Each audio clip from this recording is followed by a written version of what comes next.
Similarly, Edo State Governor Godwin Obaseki has presented a 325.3 billion naira budget to the Edo State House of Assembly for the 2024 fiscal year.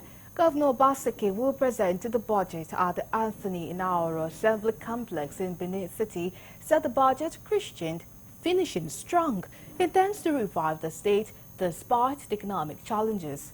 On his part, the Speaker of the Edo State House of Assembly, Honorable Blessing Agbebako, promised speedy passage after studying the budget to meet the aspirations of the people.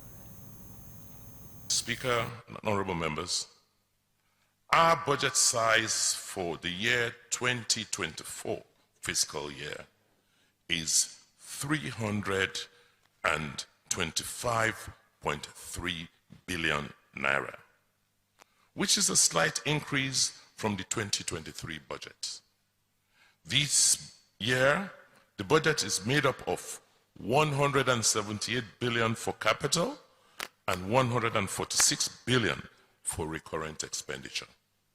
This year 2024 budget is special to us in the legislative arm, as it is going to be inclusive of our constituency projects to allow us meet the yearnings and aspirations of our timid constituents, who are the reason we are here as legislators.